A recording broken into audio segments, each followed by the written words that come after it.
الحمد لله رب العالمين والصلاة والسلام على نبينا محمد وعلى آله وصحبه اجمعین۔ گرامی قدر سامعین، غیر اللہ کے لیے ذبح کرنا یہ اللہ عز و جل کے ساتھ شرک ہے۔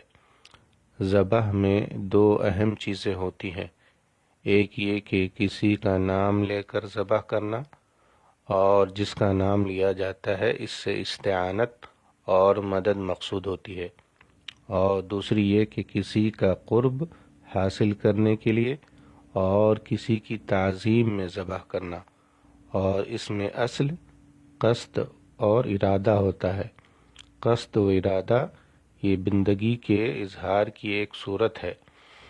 غیر اللہ کا نام لے کر ذبح کرنا یا قربانی کرنا یہ شرک فی الاستعانت ہے، اور غیر اللہ کے تقرب کے لیے اور غیر اللہ کی تعظیم کے لیے ذبح کرنا یہ عبودیت میں شرک ہے۔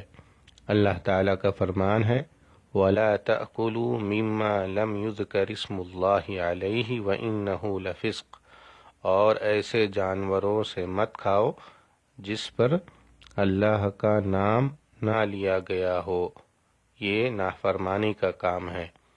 سورۃ الانعام آیت نمبر 121۔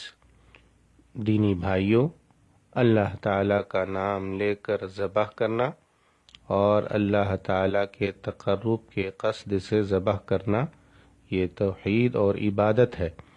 اگر ذبح اللہ کا نام لے کر یعنی بسم اللہ کہہ کر کیا جائے، لیکن مقصود اس سے غیر اللہ کا تقرب ہو، یعنی نیت کسی دفن شدہ نبی یا بزرگ کا تقرب ہو یا کسی کی تعظیم ہو، تو یہ حرام ہے، کیونکہ خون بہا کر صرف اللہ ہی کی تعظیم کرنا جائز ہے۔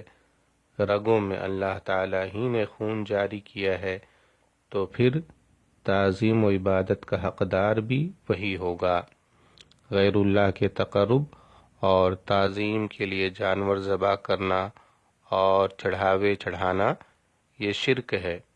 اللہ تعالیٰ کا ارشاد ہے قُلْ إِنَّ صَلَاتِي وَنُسُكِي وَمَحْيَايَ وَمَمَاتِي لِلَّهِ رَبِّ الْعَالَمِينَ لَا شَرِيكَ لَهُ وَبِذَلِكَ أُمِرْتُ وَأَنَا أَوَّلُ الْمُسْلِمِينَ۔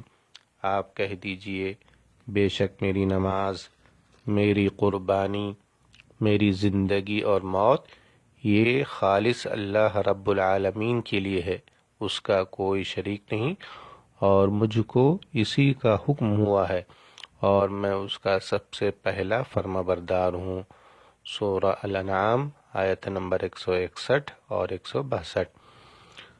للہ رب العالمین میں لفظ اللہ پر لام استحقاق کا معنی دیتا ہے، یعنی نماز، قربانی اور دیگر عبادت کا حقدار رب العالمین ہی رکھتا ہے۔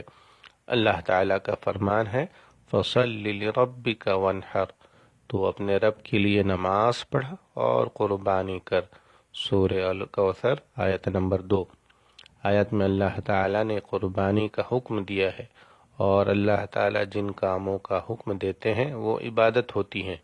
رسول اللہ صلی اللہ علیہ وسلم ارشاد فرماتے ہیں لعن اللہ من ذبح لغیر اللہ، جو شخص غیر اللہ کے لیے جانور ذبح کرے اس پر اللہ تعالیٰ کی لعنت ہے۔ رواہ مسلم۔ اللہ تعالیٰ کی لعنت سے مراد اس کی رحمت سے دوری اور محرومی ہے، اور جس گناہ پر اللہ تعالیٰ کی لعنت کی وعید ہو وہ کبیرہ گناہ ہوتا ہے۔ والسلام علیکم ورحمۃ اللہ وبرکاتہ۔